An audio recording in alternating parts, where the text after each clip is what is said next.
Well, guess what? This here podcast is brought to you by Cedar.nl. This must you see. Will you please listen up to what I have to say? Cause we're in for some old-fashioned wrestling today. Not the violent, oily opposerish kind, but the kind that involves pins and thumbs you will find. Cause it's thumb wrestling time. Yes, it's thumb wrestling time. Yes, it's thumb wrestling time. So we will discuss pros and cons, faults and pluses of all your favorite movies. And we will ponder the merits of cinema in this WrestleMania, cause it's thumb wrestling time. Yes, it's thumb wrestling time. Yes, it's thumb wrestling time. Hello, pod people. Wow. Yes, that is from Invasion of the Body Snatchers. You are listening to a brand new episode of Thumb Wrestling, the podcast in which I, Ruud Vos, will be discussing a certain movie with a person with whom I disagree about that certain film. And we have arrived at episode Private Detective 62. And we have a very fun episode in store for you, because this is one of those conversations. Well, it was on Zoom, but it might as well not have been. It was such a good time. I talked with comedian Alina Sharipova. I met her once at a gig in Brussels. We hung out, but I'm sad to say that I didn't get to see her perform that evening because we had to drive all the way back to Nijmegen, so we had to leave early. But we did shoot the shit about movies a bit, and a few months later I did get to see her perform when she was playing in Nijmegen. And damn, she's really funny. So I really like to have her on, and we talked about a film on the 6th of April, and the movie we talked about is Clint Eastwood's Mystic River from 2003, based on the novel of the same name by Dennis Lehane, the Boston crime novelist. And the story is as follows. 3 childhood friends from the streets of Boston drift apart after one of them, Dave, is kidnapped and molested by 2 grown men. 25 years later, fate brings them back together when Katie, the daughter of Jimmy, played by Sean Penn, is found dead near a car. His former childhood friend Sean, played by Kevin Bacon, has grown up to be a cop and is leading the investigation. Pretty soon there are 2 main suspects. One of them is Katie's boyfriend, Brendan, and the other one is their 3rd childhood friend, Dave, a role by Tim Robbins. Both the reactions of Dave's wife, played by Marcia Gay Harden, and the direction of Clint Eastwood very much point to Dave being the culprit. But Sean just can't shake off that really Brendan Harris just keeps popping up as a link, even though he clearly hasn't done it. Turns out in the end that it was Brandon's younger brother, Silent Ray, a boy who's been mute all his life. He and his friend killed Katie by accident, but when we already know that, we still can't escape the fate of Dave, who gets killed by Jimmy. A very dark ending. In the end, there's one last confrontation between Sean and Jimmy, and they agree that when those 2 men back in the day took Dave in their car, something of themselves was taken as well. Sean does not arrest Jimmy, but waves at him a few days later at a parade. The end. Now let's go to the conversation with Alina about Mystic River, but first, this. Show me the money. Hey, do you like this podcast? Well, this podcast likes you too, just for listening to it. Even if you're a casual listener. But if you like to be liked, you can be liked even more by donating a small monthly sum of money to us on Patreon. And if you do, you get rewards to show you how much we like you. What am I saying? How much we love you. So visit patreon.com/duimpjeworstelen and get even more warm feelings. And even if you don't, no worries. Thank you simply for listening. You rule! 3, 2, 1, fight! It's actually been quite difficult to pick a movie with you, right? Like to disagree on. Yeah. Because I remember that I saw your list and I was like, well, we basically like and dislike kind of the same movies. But it worked out because Mystic River is one that I like talking about. Yes. First, I'm curious, why did you ask me about that one? I'm trying to remember. I probably have you reviewed it on Letterboxd? Yeah, I gave it 3 stars. Yeah, that's probably why. So I went through all of your reviews on Letterboxd.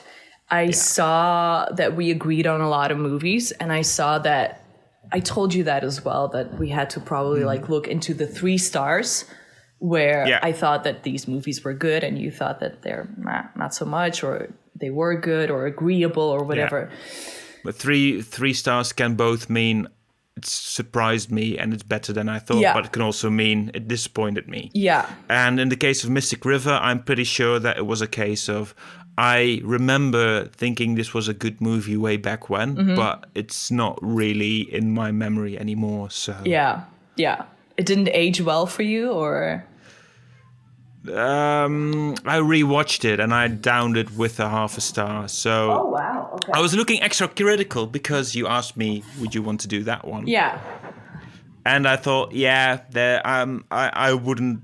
I'm not sure if I would have given it a 2.5 star just off the cuff. Okay. But under the circumstances, looking extra critically, I thought, I'm going to say 2.5. Damn, harsh. So harsh. I've actually thought about, I don't know, it's because I watched SNL this morning, but do you know that there's, I don't know if you watch SNL often, but there's this sketch with Casey Affleck on Dunkin' Donuts where they do like a typical Boston accent. I don't know that one yet. It's really funny. It's a really good one. So because I know that we have to like disagree on this movie and it's a very respectable and a nice podcast.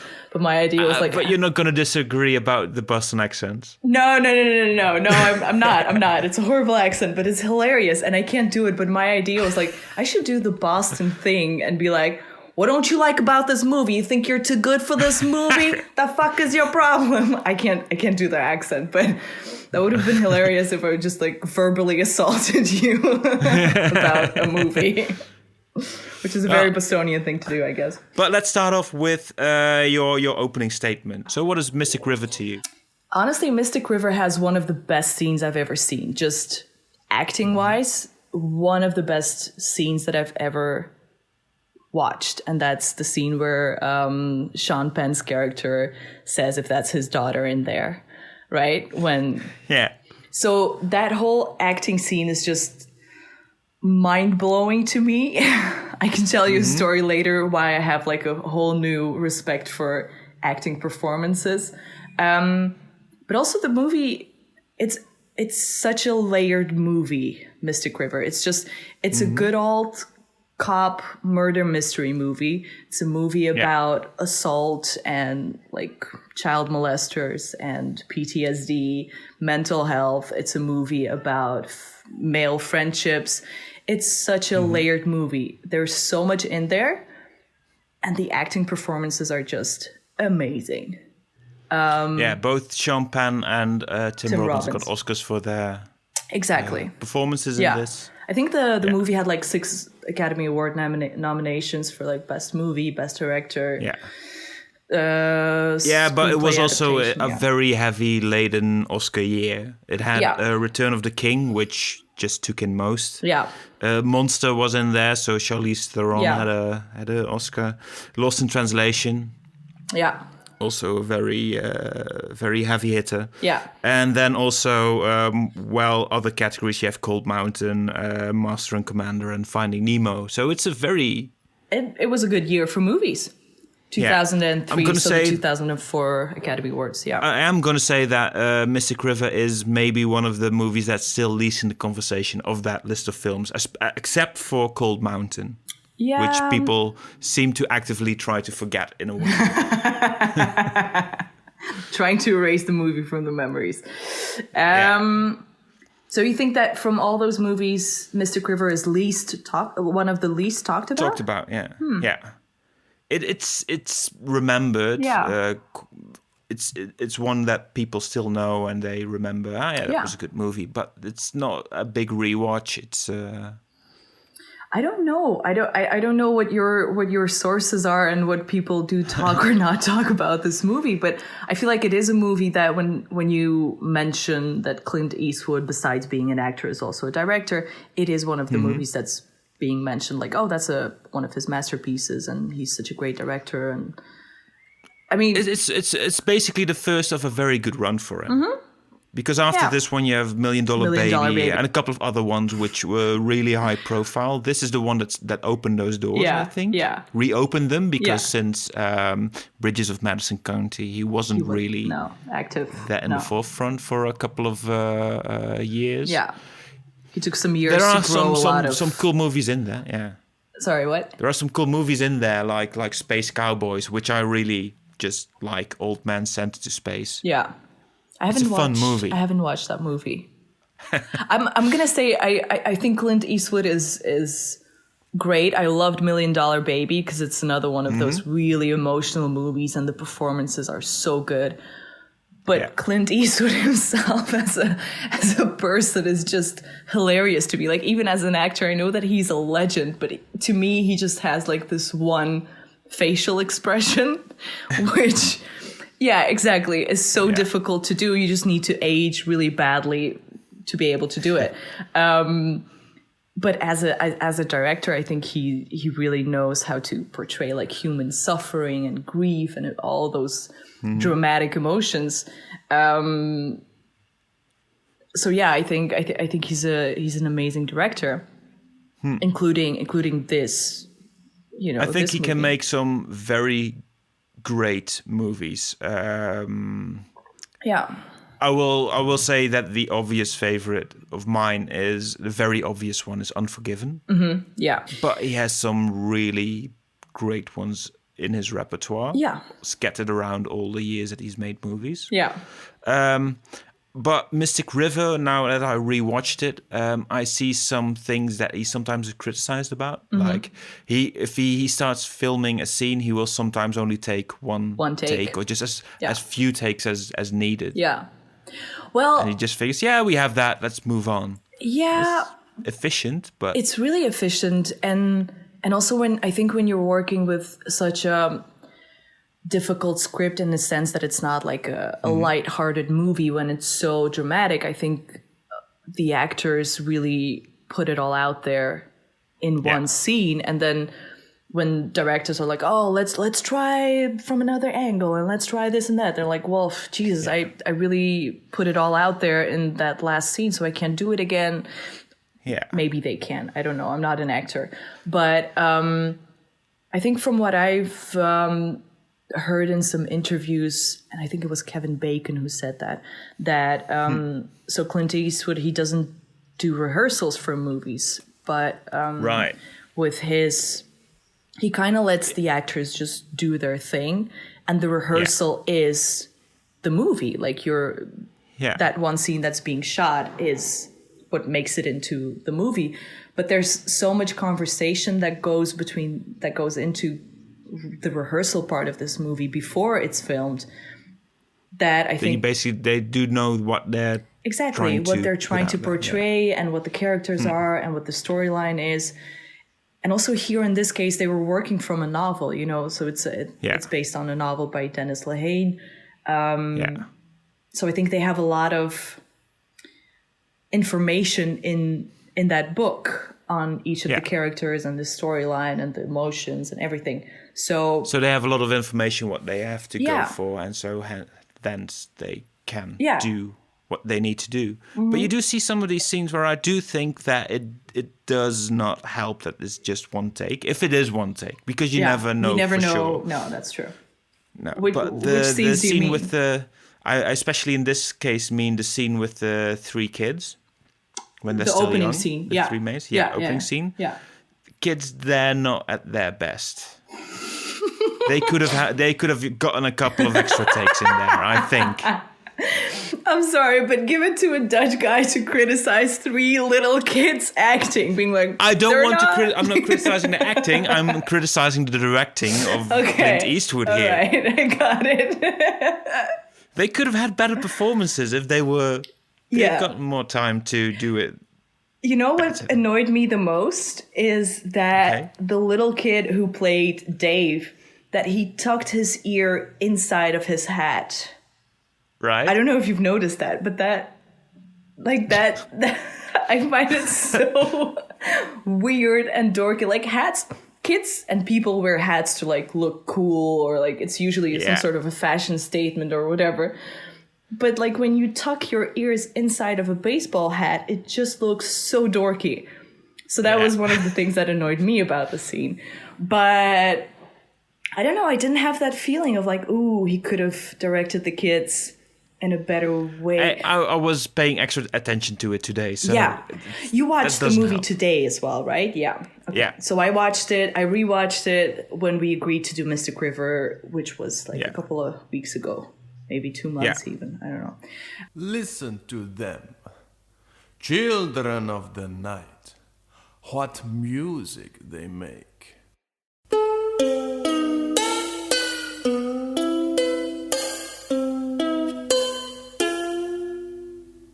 Frankly, my dear, I don't give a damn. I like the opening scene, but we can talk about the opening scene and the final scene of the movie, which for me was the final scene. I know that there's a whole parade scene afterwards, but to me, what I thought in my mind was the final scene was when the last confrontation. Exactly, when Sean comes up to Jimmy and says like, "Where's Dave? Have you seen him?" And then Jimmy says like, "Yeah, the last time I saw Dave was 25 years ago driving away in this car." And I thought that was just a beautiful way to finish the film. Because we start out... Exactly. It's such a beautiful... I don't know. It's such a beautiful way to finish the entire movie. Because we start out on that ugly, ugly street where just, you know, the whole drama started. And then we finish with that same sort of feeling of like, none of them got what they really wanted. And none of them are really living, you know. I can sort of get that, So I really enjoyed the opening scene. I really liked the setting of like this, you know, East Boston neighborhood and just kids spending their day outside. I like that bit of it, and I like that you get the two fathers questioning the children. Two kids, And then once that is done, then Clint Eastwood starts laying it on really, really, really thick. Okay. With little Dave in the basement and the music just becoming quite bombastic about Well, it's also a 2003 movie, so this was probably filmed in 2002. So it's a really, like, I understand what you mean, because I remember watching some of these scenes where they recreate Dave sort of escaping and running, and there are even a couple of wolves. So it's all very, it looks really old, like the way it's filmed. It's so old, but I kind of understand that in early 2000, that's what you got. Maybe, but there are a couple of more weird decisions that are connected to this. Okay. And one of the weirdest, let's just go into that. Mm-hmm. You have this scene, right, at the end where Jimmy and Dave are on the Mystic River. The Savage Brothers are there. Yeah. And he shoots. The names are also very, very unsubtle. Hold on, can I just say my favorite? My favorite one is the dad is just Ray and his mute son is Silent Ray. But it's great. Then you have two detectives and they're called Divine and Powers. I know. It's so good. And it's such a perfect... I'm sorry, but it's such a perfect like good old cop movie that Kevin Bacon is just this like good moral cop going through some personal issues, and then Lawrence Fishburne is like this, oh, did you get the girl? And he's just, they're such typical. Oh yeah, Whitey Powers. Whitey also Powers. Such a I know. weird name. I can't. But anyway, I can't understand that. Knowing, like, you know, the cool guy that Lawrence Fishburne is, that he was like, yeah, I'll play Whitey Powers. Yeah, that seems like a good idea. Sure. I'm gonna get back to Larry Fishburne in a moment, but let's get back to that end scene. Mm-hmm. So it culminates with, once we already know that he is in the wrong doing that, but with Jimmy shooting Dave. We've already just learned in the cross-cutted scene that it's the two younger brothers, the Silent Ray and his friend. Yeah. And so then we see he shoots him. Yeah. And the image turns to white, and there's this like an organ sound. Yeah. Yeah. There. So I just don't know what I'm meant to think of that gunshot. Is it sort of a divine retribution, even though we know it's the wrong guy? Yeah. Or is he putting Dave out of his misery? What are we supposed to think there? I think you're thinking in the both right directions, where the first one is that a father who has a little bit of a criminal history, not a little bit, like he was in prison for 2 years. He has these Savage Brothers buddies who are just criminals running around, and this lawlessness of Boston, I guess, in the 70s. So it's a guy who lost his daughter, and he knows that the police is not on the case fast enough, or it's not. Yeah. He wants to have justice right now, and if not, he's going to take it. He does his own investigation, sends gangsters out. Exactly. So he knows that the police is not doing the job that he wants them to do, so he's taking it into his own hands. And here, I feel like, I mean, you saw what kind of a guy Jimmy was, in that sense that he's like, family is everything, it's super important, but then at the same time he's a criminal, so he has these he's a bit explosive character wise. So I think he generally just wants to have justice, and by justice I mean kill the guy who killed his daughter. But whether it's the right guy or not the right guy is the secondary question here, but because he already there's reasonable doubt to believe that maybe Dave has killed his daughter. So he takes that into his own hand and he kills him. And then that scene where it goes to white and then there's this church music. I think to me that just was like, minute. Oh, but this whole thing started with a couple of Catholic dudes, probably even a priest, who molested a kid. And so there's that Catholic church aspect to it where you're like, oh, but if you would allow priests to just have families and fuck once in a while, they would not maybe fiddle with little boys. Maybe that's true, but I still don't understand why would they show it this way.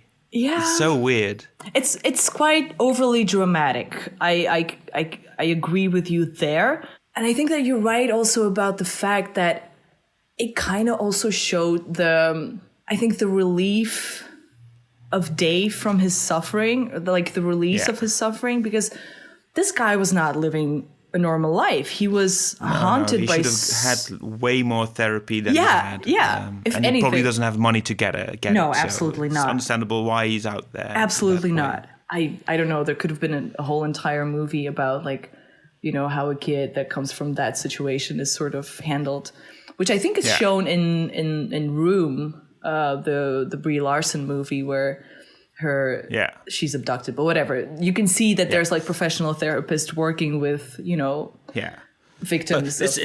I think it's such a weird moment in this film because it sort of suggests that it is subjective filmmaking, that you're seeing it from the vantage point of Jimmy, who finally gets his revenge, like a sort of a divine retribution kind of thing in his head, not objectively, just in his head. Yeah. But the thing is that every time that Clint Eastwood has been a bit manipulative with stuff like camera work and edits and stuff like that. Most of the times it's just to either lay it on thick or to misguide the viewer into thinking that probably Dave did it. Yeah. And by this time we know he didn't, and then he still uses that for the shot, and that sort of really confuses me. But how can you think that scene still tries to make the viewer think that Dave did it? I don't think that's what he wants. It's just that we already know. It's so clear that he didn't do it. No. So why make it look that way? That just confused the hell out of me. That's so funny. That's such a small... I mean, in my eyes, it's such a small detail in that movie that really confused. I don't know. I think it really sort of cinematographically, they really wanted to show like sort of a big bang, you know? There was so much tension building up in this storyline, and there's some sort of a release. And it's completely wrong because, of course, Dave didn't do it. And, of course, Jimmy was not supposed to kill him and shouldn't have done it. But then you can track the whole story back, like I said, to the whole Catholic part where it's a bunch of child molesters who, you know, abused this little boy. And just the effect that has on all of these lives. Yeah. That's very deliberately shown at the very first start of the movie, right? That part of the story is shown there, and then all of the other pieces of the story. Then there's so much history, with these people, and the weight of that history is very palpable during the movie, and that's handled really well. I really like that part of it. Yeah. But it still feels to me like it's a very well-written book that has been turned into sort of a mediocre movie. I don't know. I haven't read the book. Have you? I haven't, but I've seen other works based on Lehane's... Or Lehane. Lehane. On Lehane's writings. Yeah, Shutter Island. This is the very first one, so maybe it's just like the first try and they improve from there. But you have Gone Baby Gone, directed by Ben Affleck. Which is also really dark, also one with a lot of history in there and also very interesting. And I prefer that one to this one. And then you get Martin Scorsese directing Shutter Island, which blew me away. Yeah, it's a magnificent movie. But those are different stories and different directors. Very much so, yeah. And then you also get The Drop, which is probably the one most comparable to this one, maybe. Also Crime World in Boston. And it's by a Belgian director, Michael Roskam. Oh, cool. With Tom Hardy in the lead. Oh, cool. I haven't watched that one. Drop. And also one of the very last films with James Gandolfini in it. Okay, all right. Which is also a delightful movie. I'm gonna write that down right now because I have not watched that one. And the most recent one based on one of his books is Live by Night. Okay. Of Live by Night, maybe, but that's also directed by Ben Affleck. But one I haven't seen yet, and also one that doesn't get a very high reviews rating. Yeah. No. Okay. So all right. Well, I don't know. I don't know what to tell you, man. I thought it was a good movie. No, but honestly, like it didn't... I can agree with you that there were a lot of scenes that were a little bit outdated in the sense that it's so... It just looks old. I think you can't underestimate the... I didn't mind that. I like that. Just that grainy feel. That grainy feel is, why it looks old. But I mean, like the way some scenes are directed, I guess, or the way some... So it's not just the cinematographic feel of the movie that is old. That is definitely old. But just... You can't underestimate that this movie was made in the early 2000s. So this scene where it goes to white and then there's this very dramatic, churchy music over it that you can look at it and you can really be like, Jesus, Clint, I get it. Yes, he did not do it. And but there was plenty of cheese. Thank you. Yeah. But I don't know, it didn't bother me. So it didn't, Okay. I would not retract a half a star in my review. I think that the thing that makes this look most like a 2003 movie is one of the outfits of Lawrence Fishburne. Oh, like really? Like the black sort of turtleneck. Oh, yeah. With a blazer over it even, right? I think? Yeah. Right. I liked Jimmy's leather trench coat that he wore. That just made him look so early 2000. That's delicious. Das war ein Befehl. Der Angriff Steiner war ein Befehl. Wer sind Sie, dass Sie es wagen, sich meinen Befehlen zu widersetzen? So weit ist es also gekommen. I think that Lawrence Fishburne is a bit underused in this film. Absolutely. This is after The Matrix. I know. The world should have been at his feet, and He he should gets not this have been role. a buddy cop with a few cheesy lines. But I would have liked to see what he could have done, perhaps, with the role of Dave. Oh, really?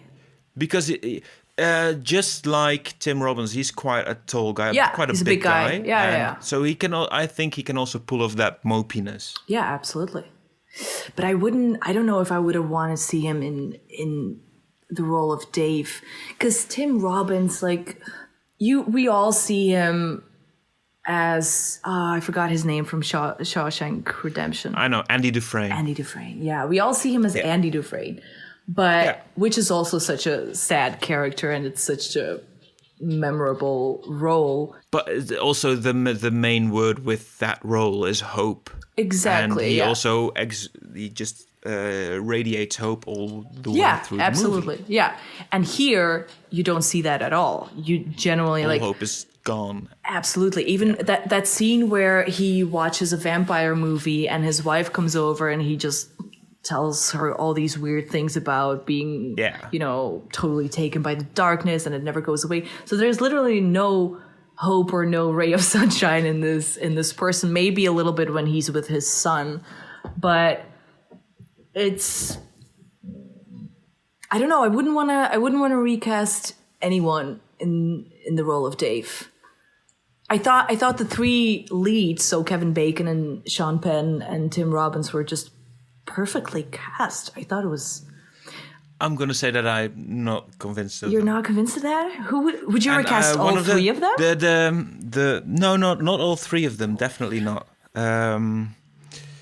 Well, mopey Tim Robbins, when he's on the street with his son and he's trying to do the Boston accent, it didn't ring true to me. Just the very first scene when you see adult Yeah. Dave, yeah, and he that walks with his sort kid. of Yeah. Talks about but the once he drain. gets but those conversations about vampires and stuff like that, and when he opens up to his wife, who by that time is scared of him, I think that is that saves it for me very much. Mm-hmm. His role, I think maybe someone could have done it better, but I don't think that he's miscast. Mm-hmm. I'm not going to say that I think that he. I haven't looked up the other nominees for the supporting for actor the Academy Awards, but I'm fine with that. Basically, it's all right.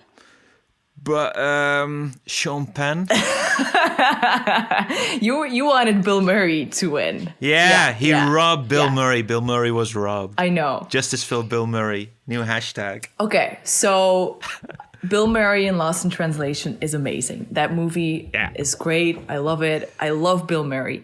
If you would tell me, I love Sean Penn as well, but if you would tell me, hey, you can go on a week holiday with Bill Murray or Sean Penn, Bill Murray all day, every day. Love the man. He's amazing. You'd have your own. What's his most recent film called with Sofia Coppola? With Rashida Jones playing his daughter. Yeah. Exactly. Yeah. Exactly. That would be great.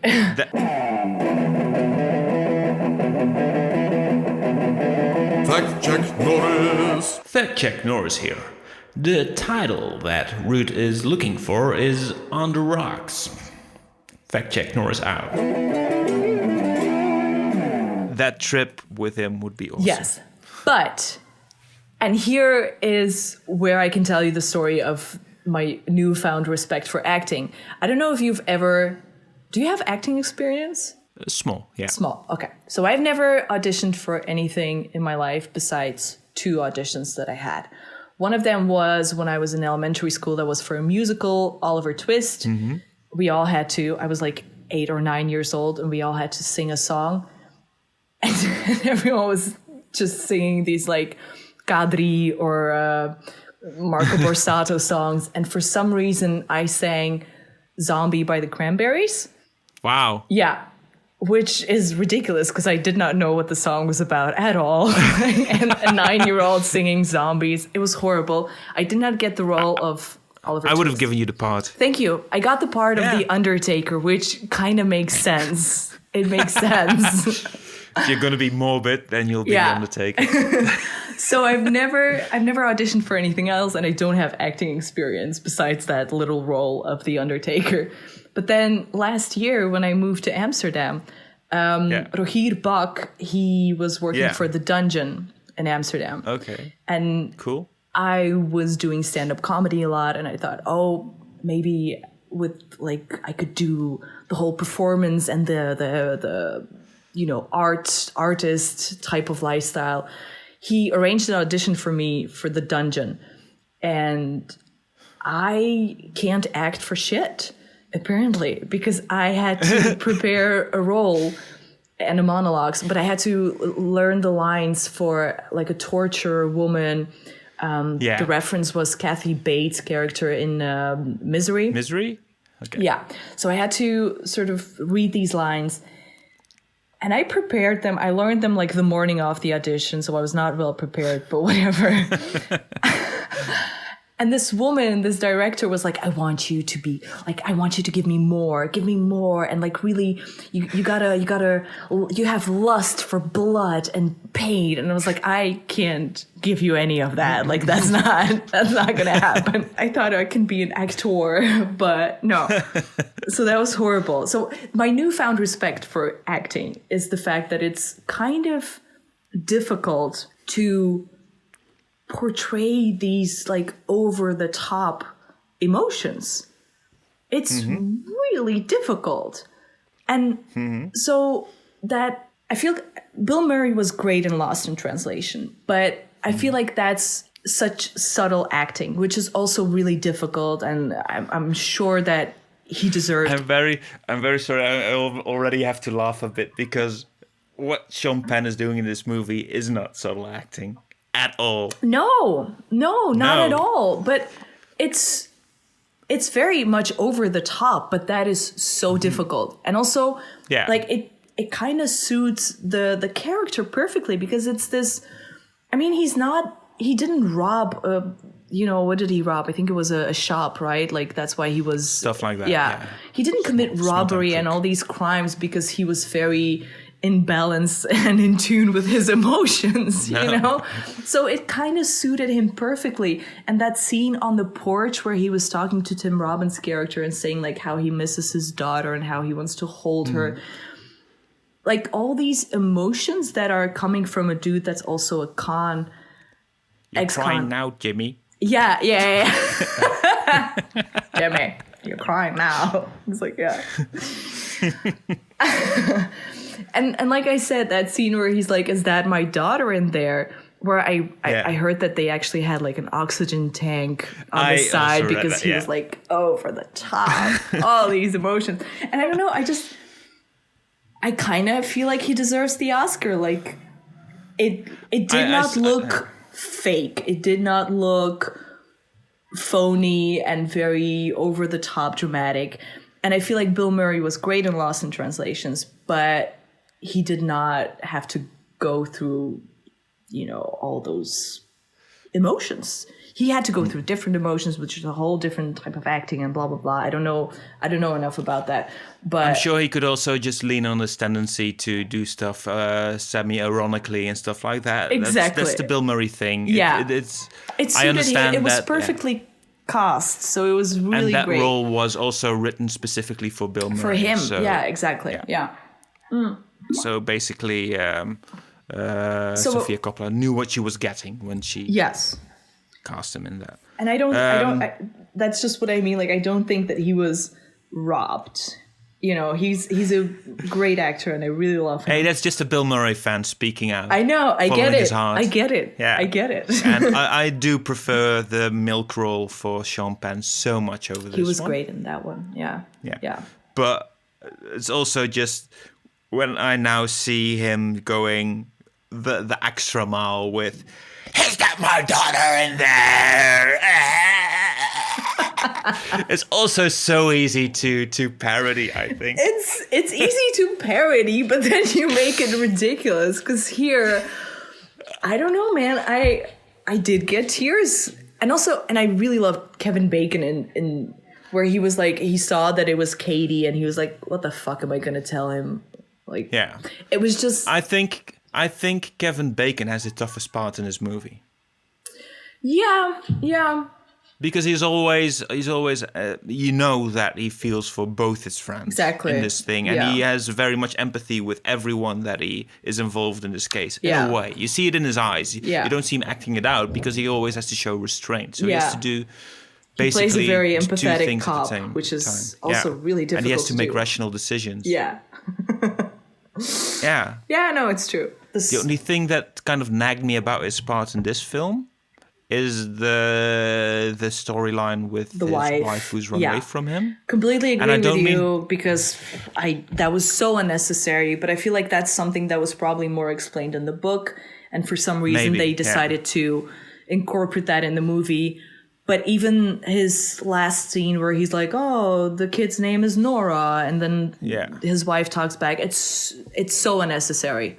The thing is that it's sort of a weird thing, and it's kind of interesting because it shows that he also has a bit of a history with stuff. Yeah. And so I understand why it's there, but it also sort of feels that in the end, I don't really know why Laura's coming back to him. Or I know why she's coming back to him. I just don't know why he's saying sorry suddenly. Yeah, no, I did not understand that finally, he's learned a storyline. lesson why he can do that. Yeah. And so because of that, it just feels like Lauren is sort of a reward for him solving the case. Yeah, maybe. Yeah, but we also don't know why she left.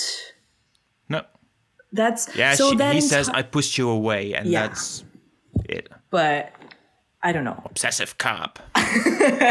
He's just so into this murder, all these murders. Always emotionally distant. Yeah, but I don't know. I did think that was unnecessary in the movie. It's not a storyline that I was very involved in, but I get that they wanted to show that each and every one of these three boys is kind of scarred for life and is still dealing with what happened to them when they were kids. And therapy is important, man. You gotta... Your mother was a hamster and your father smelt of elderberries. Like I said, I think Mystic River is a great movie, but it's not... I'm not going to rewatch it every year and, take something special out of it. But... just to watch that scene with Sean Penn. With Sean Penn. going. I did watch that scene several times. Absolutely. I'm so My happy. daughter in there. Is that my daughter in there? Oh, God. It's so good. It's so good. And it takes like 15 cops to hold him because he's Sean fucking Penn. There are also 2 or 3 other the guys there, the Savage brothers, who also have to be kept in check. So Big. there's a lot going on there. Yeah. Big, I think, Italian guys, or I don't remember. But yeah. Probably Irish. Oh, yeah. Oh, they were all Irish. Well, I know it was the Boston Irish community. I just wasn't sure about the Savage brothers because they just, they looked like... They all talk like Southies. They kind of looked like they walked out of The Sopranos for me, personally, but that's why. Talk like guys from Good Will Hunting, dress like Sopranos. Exactly, yeah. Ooh, I should rewatch Good Will Hunting. That's been a long time. Yeah. But... Ooh. Writing it down. No, it's just something for later. Okay. Okay. Yeah. So, I remember, sorry, I do remember what I've written down, which I kind of liked, I guess, as well, is the fact that the silent Ray, so the mute boy, he kind of accidentally killed the daughter of the guy who killed his dad. So it's also Yeah. like this little storyline within the movie that I don't know if You like that? I do like that. Bit? I do like a good Greek tragedy. yeah, exactly. Some It repercussions. just struck me as so weird because there was so much reason for him to have motive there. What do you mean? Well, for the little boy to kill Katie, right? Yeah. Because she's taking his older brother Yeah, away. he felt like he was alone because his brother was spending way more time with him. He probably knew that his brother was going to elope to Las Vegas and yeah. And also it's sort of preempted with there's probably motive there because the old woman who's heard them outside but didn't care to look because she was wearing a bathrobe or something like that shit. You Hey, never it's go Boston. outside in a bathrobe. But he's heard probably female voice, could have been a boy's voice, of course, say hi, which implies they know each other. They know each other. Yeah. So you'd think that there's sort of a motive to go out there. And But I think, I don't know, if you look at the way at least he's portrayed Silent Ray, I think he's just very sort of going along type of guy. So I don't think he would have gotten to the idea of like, oh, I'm going to murder Katie so that I can, I don't know, keep my brother. Was the end of a very hot streak for that young actor, Spencer Treat Clark. He'd also been in Gladiator and Unbreakable before this. Yes, loved him in Gladiator, where he's just like walking with his mom, touching wheatgrass. Yeah, it's great. The young emperor. Yeah.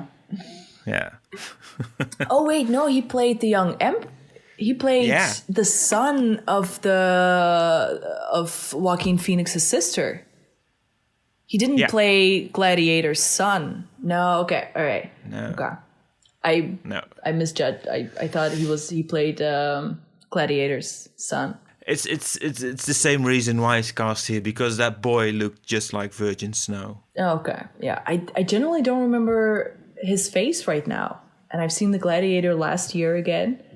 But he has these big blue eyes and this very soft brown, light brown hair, and he looks like a little cherub, sort of. By the way, do you know what I did think was a little bit annoying? That they kind of miscast little Jimmy and little Sean. I don't know if you've noticed that, but I thought it was a bit weird. Yeah, because Kevin Bacon has kind of light hair and Sean Penn has really dark hair. And then the little kid playing Sean had the dark hair. Yeah. So it made no sense because I remember watching it, and then you could see the little boys writing their names in the cement. And I was like, wait, the blonde kid is Jimmy, but Jimmy is Sean Penn. So that I thought they could have done better. The first time I rewatched it, I didn't pay enough attention during the channel scene. So I just basically thought, the tough guy is growing up to be a cop. All right. So today I decided, well, let's just pay extra attention. Yeah. And then I thought, okay, I can sort of get that dude would grow up to be Sean Penn. Exactly. Yeah. But it was more not. in the acting than in the way he looked.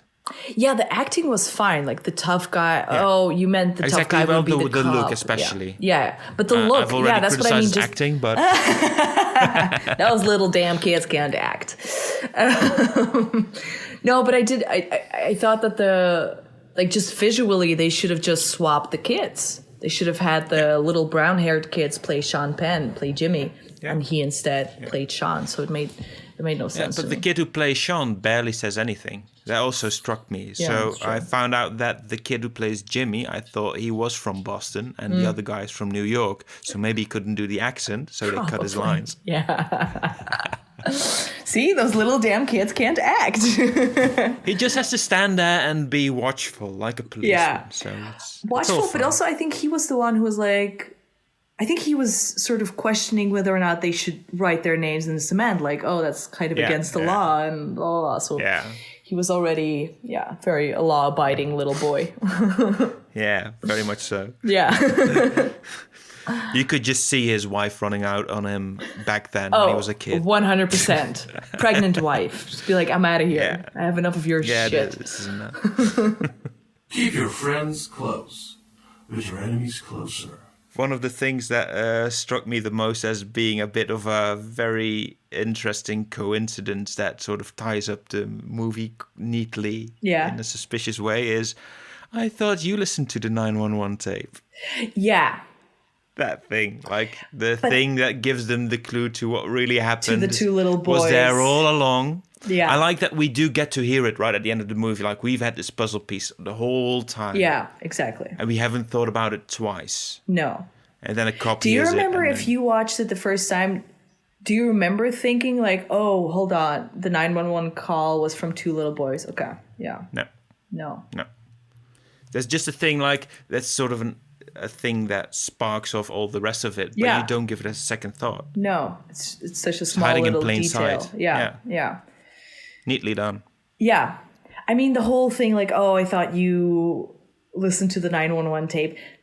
That to me is like part of this good old little cop movie. Like that to me is not the traumatic and very dramatic storyline that I like. That's just the cop movie, just the murder mystery. It's just very much like a TV procedural, like the cook going to his favorite bar in Baantje. Exactly. And then the bartender makes one remark and then it sparks something in his brain going, oh, wait a minute. Was the butler that did it? Yeah. It's always the butler.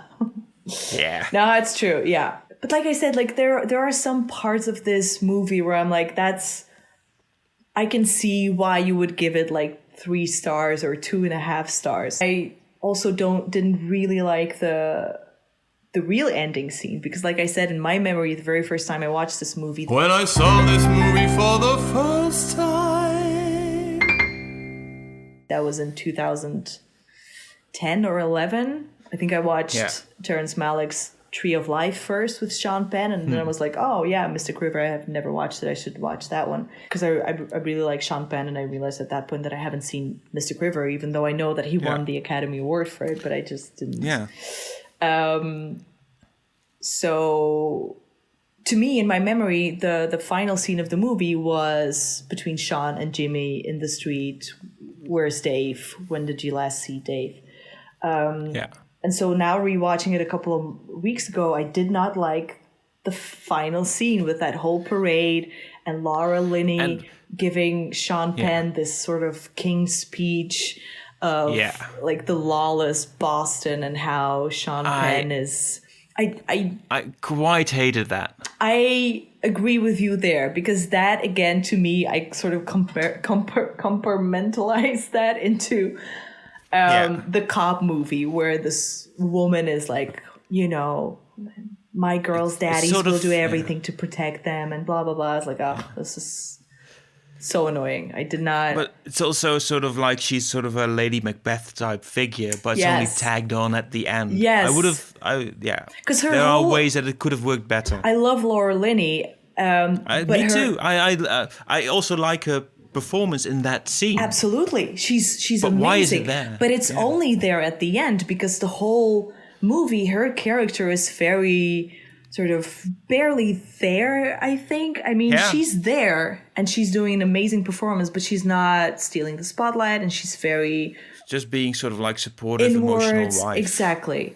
But also coming up, but also coming up for like her little daughter who's not from the first marriage. So that little comment that she gave Sean Penn of like, oh, but you also have another daughter when he was talking about Katie. So that whole speech at the end, I loved the way she did it, and I loved Sean Penn in it as well. But it was so strange. But I think the way I understood it is that was needed for the very final scene where Kevin Bacon... She sees Marcia Gay Harden on the streets again. Yes, but also she gives, in my opinion, Jimmy the power to fight Kevin Bacon's character, I guess, because Kevin Bacon, he like shoots this little finger gun at Jimmy. Yeah. And Jimmy just goes like, I'm fucking ready to take it. And you can either interpret it, he's like, I'm innocent, you know, arms up, like, I don't know what's happening. But the way I saw it, or the way at least I think it was interpreted, it's like, dude, you're not going to catch me. And like, I'm the god of these streets, I'm the king. You think there could have been the sequel, which is Sean versus Jimmy?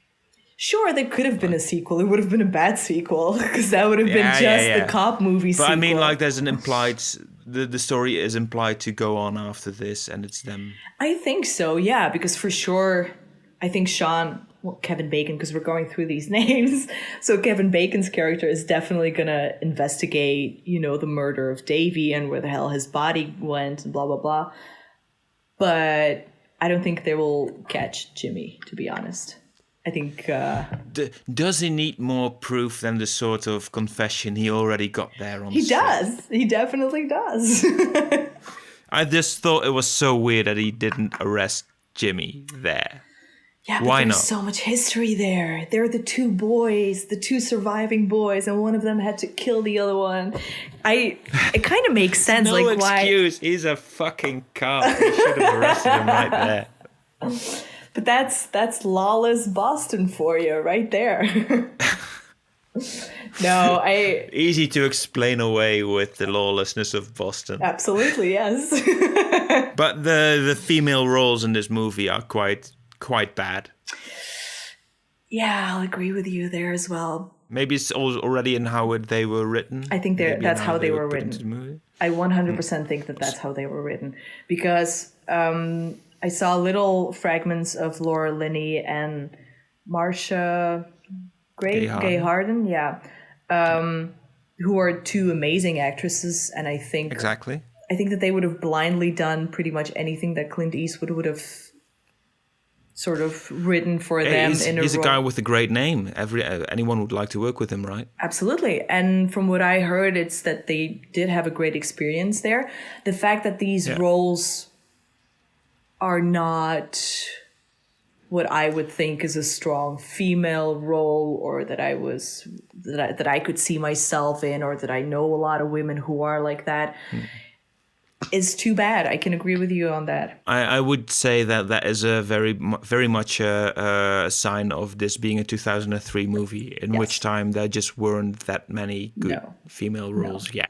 I think I disliked Marcia Gay Garden's role the least because it's just such bad communication within a marriage, right?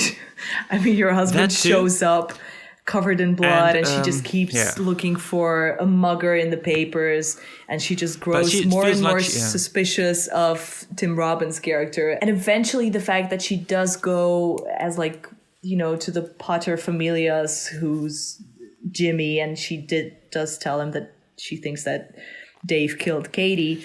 That's just like the ultimate betrayal, right? And it's not sort of, but it's also very, very straightforwardly made, and that's the thing that bugs me the most about that. Like, she's just there to signal to us that Dave did it. Yeah, so that's what it feels like. Like she's suspicious the entire way, and she's fully suspicious. The whole body language from the start, when she's starting to question him, is, oh my God, did he do this? Did you do this? Yeah. And it's not like she's trying to resist those thoughts. She's saying no, but and you can just, she doesn't seem to be confused. I think there could have been more ambiguity there. I understand what you mean, and that's what just trying to hammer a thing in to make you as the viewer think Dave definitely did it. Yeah, and that's what the movie does the whole way. Also, in that scene in the bar where he sees the three girls on the bar dancing, the guy next to Dave tells him something like, "Isn't that Jimmy's girl?" Isn't that Jimmy's girl? And he says, "Yeah, and I've known her since she was a kid." Yeah. And then the camera doesn't just linger on him; it pushes in slightly to make sure that you see what he's doing next, and he sort of stares at her a bit, and there's like a suspicious look he gives her. Yeah. So the camera work there implies,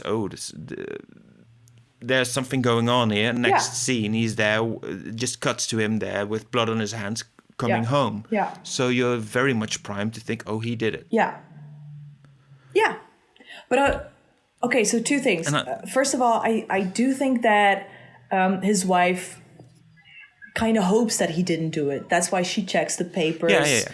That's why she keeps saying, like, hey, there's still nothing in the papers, or like she's still She's clinging. That's true. Yes, she is supposed to be the embodiment of like the audience member that's like, oh, Dave did it. Of course, look at him. He's probably either jealous of the happiness and the youthfulness of a Katie and her friends, or he's even like sexually disturbed and he's going to assault her, or whatever. There are so many options that could, the way that we can interpret it takes so long before we even learn that she wasn't sexually assaulted. Yes. That's just thrown off the cuff somewhere in the middle once Whitey starts suspecting Dave. Yeah. But I think if you know the opening of the scene of the movie, and you know that Dave is a guy that was kidnapped and sexually assaulted for so many days, and there was the scene where he was, when he returned home and his mother just sort of closed the curtains and he didn't really speak to Jimmy and Sean. So you saw that there was very little sort of therapy or help after everything that happened to him.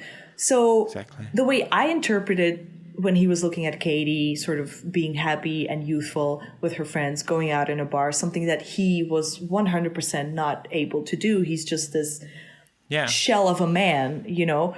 I get it. He's just looking at an alternative present for himself. Something that he's never had. Yeah. Yeah.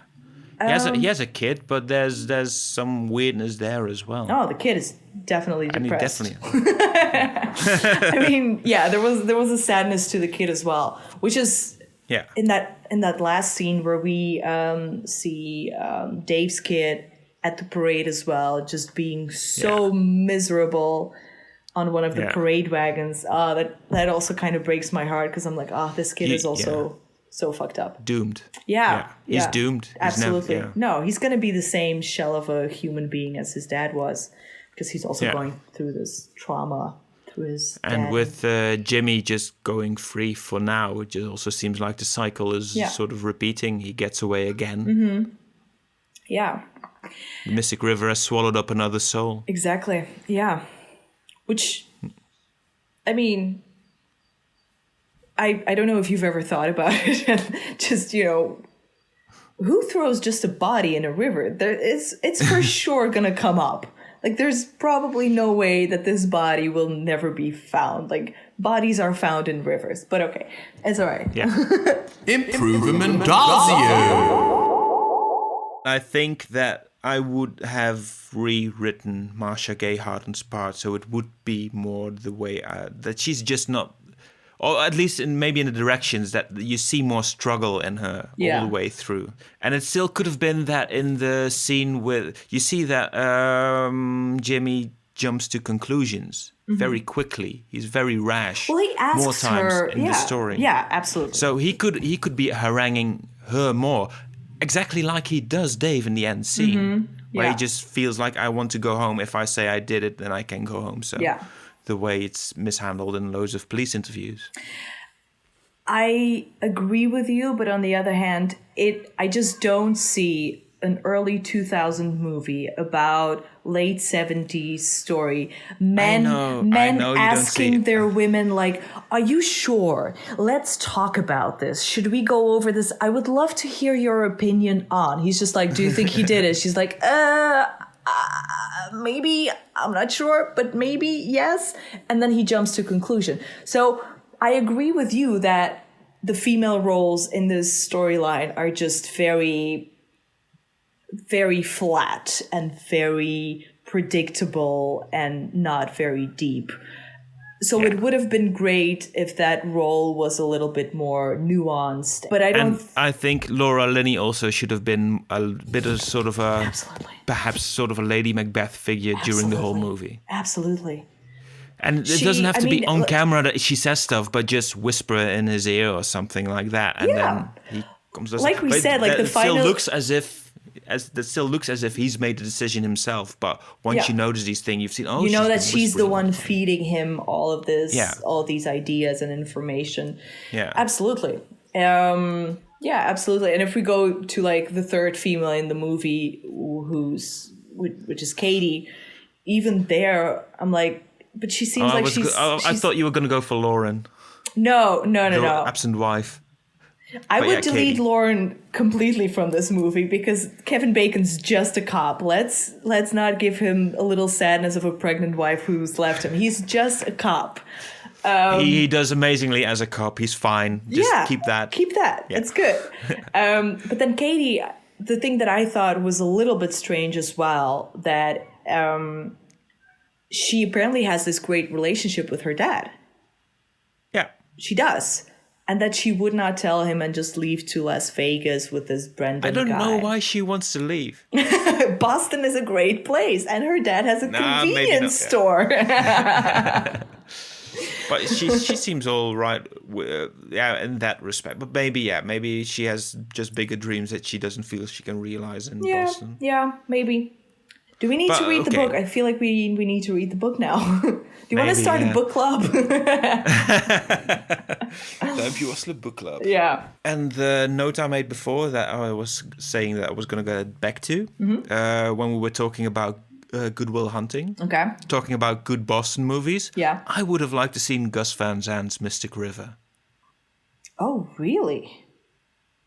How what would you want to see in that? I do think that he handles ambiguity much better than Clint Eastwood does. So I would have liked to see his take on a tale like this. Maybe he could do another Dennis Lehane novel, but he's done Boston right. Yeah. Absolutely. But then it would be a very different movie. 100%. And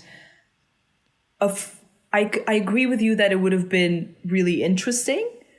Yeah. But I think with just this type of complete sadness and drama that Mystic River entails for me, the Clint Eastwood type, I'm fine with having Clint Eastwood directed this movie because it's, like I said, like with $1 Million Baby, it's just pure sadness.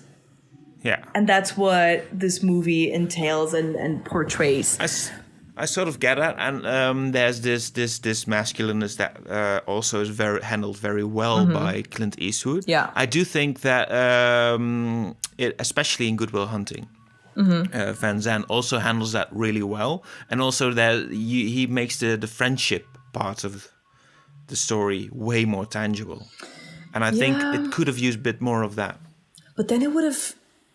I'm just trying to think that you would have had a completely different movie. Like it would not have been this dark. I would have loved a completely different. I think it would have been dark. I know that Gus Van Sant would have made it dark.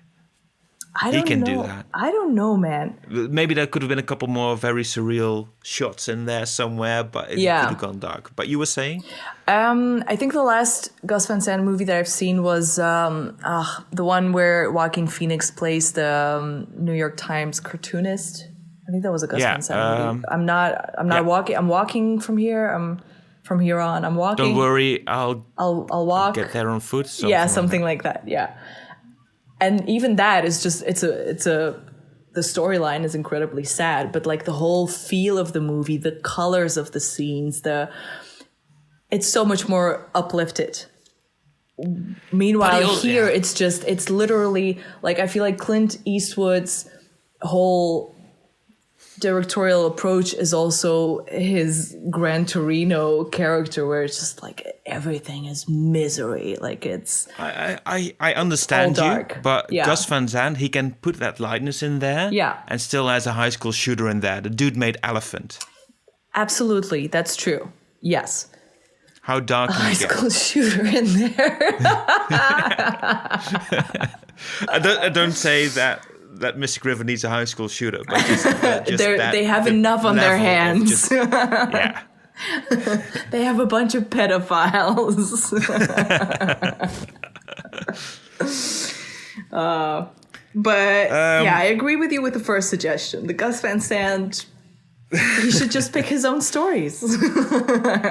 Are there any other talking points that you had in your mind that you want to throw in here? Well, you asked me to have like 3 film tip suggestions. Yeah. Tip 1!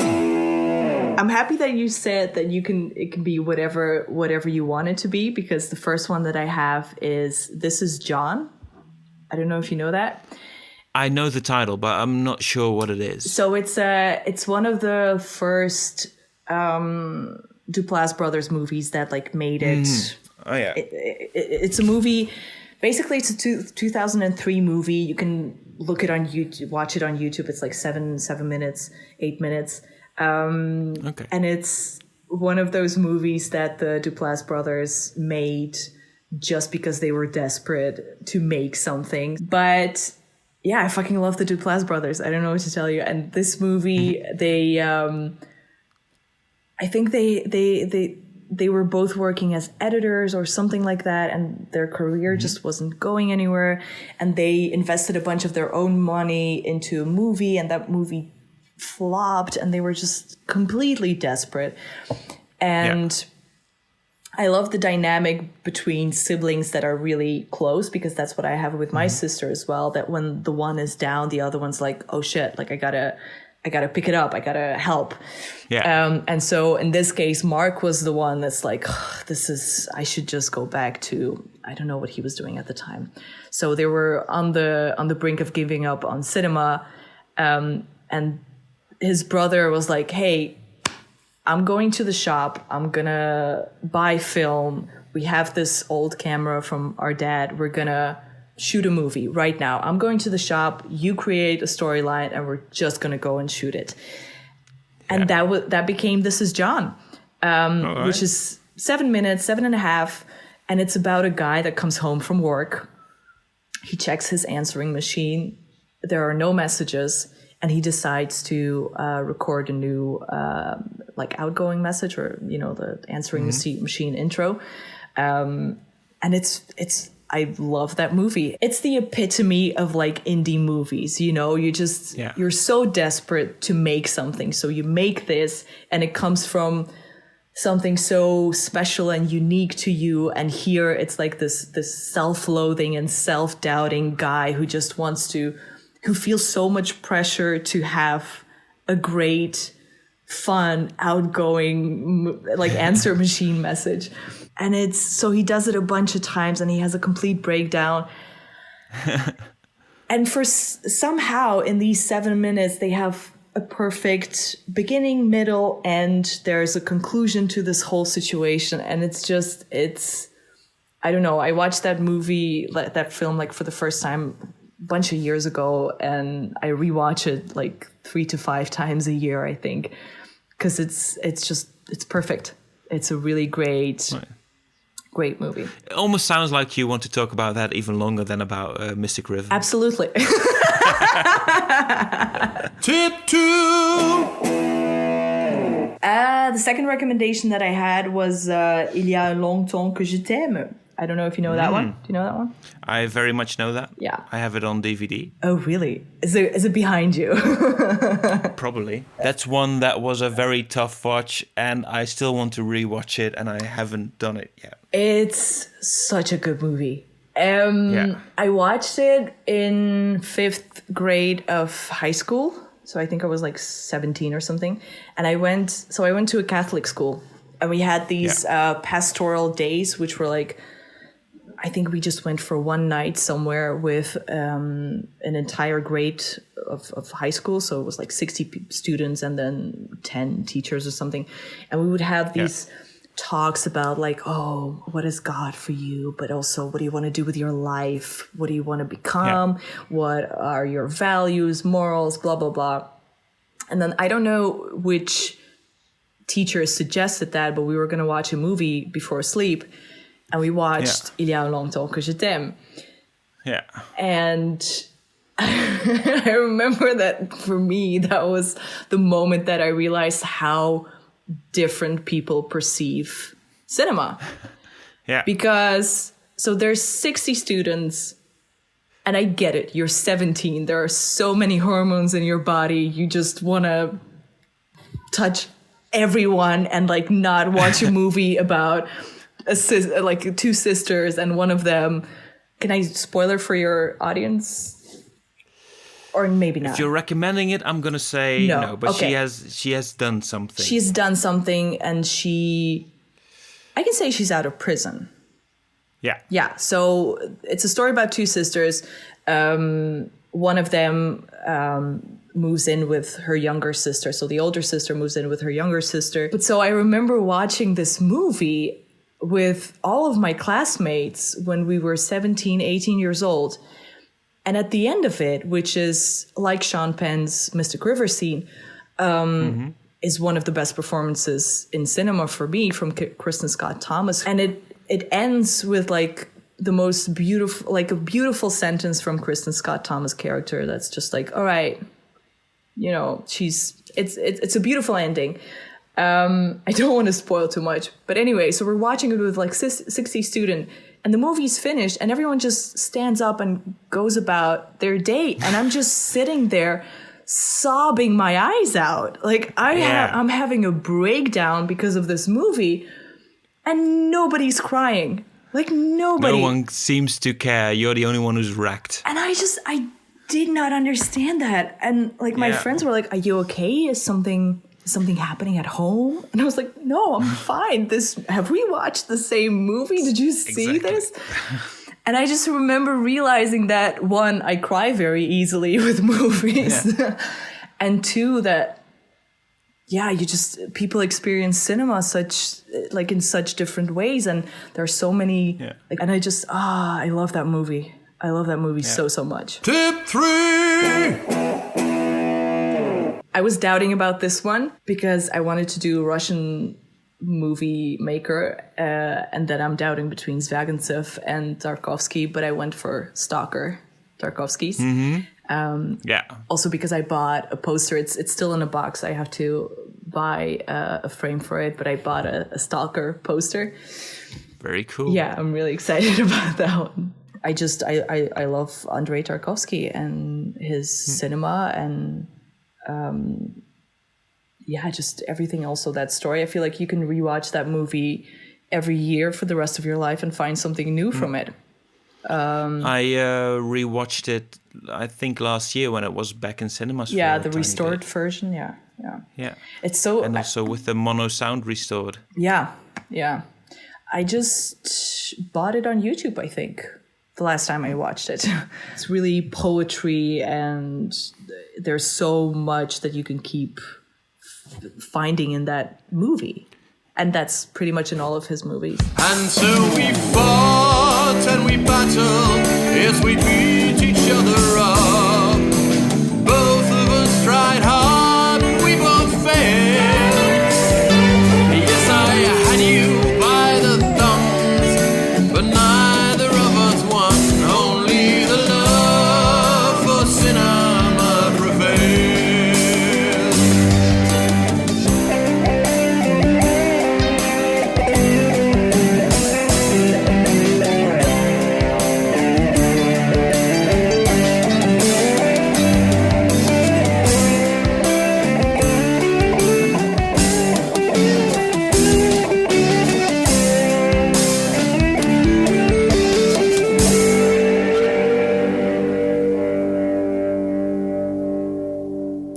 That is it for this time. Thank you so much for listening to this podcast. And also, many, many thanks to Alina. This was really cool.